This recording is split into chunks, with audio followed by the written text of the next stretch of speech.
നാം രോഗമെന്ന് കരുതി ചികിത്സ ചെയ്തുകൊണ്ടിരിക്കുന്ന പലതും യഥാർത്ഥത്തിൽ രോഗമേ അല്ലായിരിക്കാം.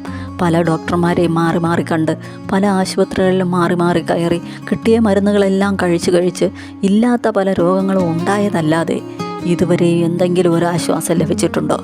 ഒരു വിടുതൽ ലഭിക്കാതെ ഭാരത്തോടും നിരാശയോടും ആയിരിക്കുന്നവർ യേശു കർത്താവിലൂടെ വിടുവിക്കപ്പെടുവാൻ പോവുകയാണ്. ഇവിടെ യേശു കർത്താവിൻ്റെ അടുക്കൽ സൗഖ്യത്തിനായി ഒരു ഊമനെ കൊണ്ടുവരികയാണ്. കർത്താവ് അവനെ തൊട്ട് സൗഖ്യമാക്കുകയോ നിനക്ക് സൗഖ്യം വന്നിരിക്കുന്നു എന്ന് പറയുകയോ ചെയ്തില്ല. പകരം യേശു അവനെ ബാധിച്ചിരുന്ന ഭൂതത്തെ പുറത്താക്കുകയാണ് ചെയ്തത്. പ്രിയമുള്ളവരെ, രോഗമെന്ന് കരുതി ചികിത്സ തുടങ്ങിയിട്ട് നാളുകളേറെയായില്ലേ? അത് രോഗം തന്നെയാണോ അതോ ഏതെങ്കിലും പൈശാചിക ബാധയാണോ എന്നൊന്നും അറിയില്ല. പക്ഷെ കർത്താവിൻ്റെ അടുക്കലെത്തിയാൽ മാത്രമേ രോഗം തിരിച്ചറിഞ്ഞ് ചികിത്സ ചെയ്യുവാൻ കഴിയുകയുള്ളൂ. പണം നഷ്ടപ്പെട്ടുകൊണ്ടിരിക്കുന്നതല്ലാതെ ഒരു വിടുതലും ഉണ്ടാകുകയില്ല. ആരോഗ്യം നഷ്ടപ്പെടുന്നതല്ലാതെ ഒരു സൗഖ്യവും ലഭിക്കുകയില്ല. കഴിക്കുന്ന മരുന്നിൻ്റെ പ്രത്യാഘാതം കൊണ്ട് ഇല്ലാത്ത രോഗങ്ങൾ വന്നു കയറുന്നതല്ലാതെ ഒരാശ്വാസവും ലഭിക്കുകയില്ല. പക്ഷെ കാര്യം തിരിച്ചറിഞ്ഞാൽ പിന്നെ എളുപ്പമാണ്. യേശുവിൻ്റെ അടുക്കൽ എത്തിയാൽ വിടുതൽ ഉറപ്പാണ്. ഈ ഊമനായ വ്യക്തിയുടെ സംസാരശേഷി നഷ്ടപ്പെടുത്തിയത് ഒരു ദുർഭൂതമായിരുന്നു.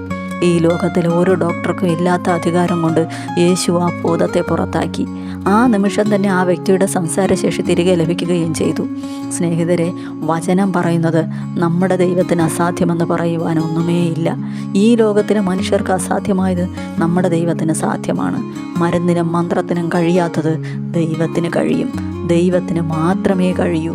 ഈ ഊമനെ യേശു സൗഖ്യമാക്കിയത് കണ്ടപ്പോൾ തന്നെ എല്ലാവർക്കും വലിയ ആശ്ചര്യമായി തീർന്നു. കാരണം ഇസ്രായേലിൽ അതുവരെയും ഇങ്ങനെ ഒരിക്കലും നടന്നിട്ടില്ലായിരുന്നു. ഇന്നും ഇതേ അത്ഭുതം യേശുവിൻ്റെ നാമത്തിൽ നടന്നുകൊണ്ടിരിക്കുകയാണ്. മനുഷ്യൻ്റെ കഴിവുകൾ കൊണ്ടോ സാധാരണ ചികിത്സകൾ കൊണ്ടോ സാധിക്കാത്ത കാര്യങ്ങൾ ഒറ്റ വാക്കുകൊണ്ട് സൗഖ്യമാക്കുവാൻ യേശുവിന് കഴിയും.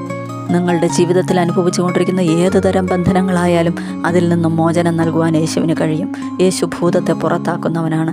സകല ദുർഭൂതങ്ങളുടെ മേൽ അധികാരമുള്ള കർത്താവ് ഇന്ന് നിങ്ങളുടെ വിഷയത്തിലും വിടുതൽ തരുവാൻ വന്നിരിക്കുന്നു.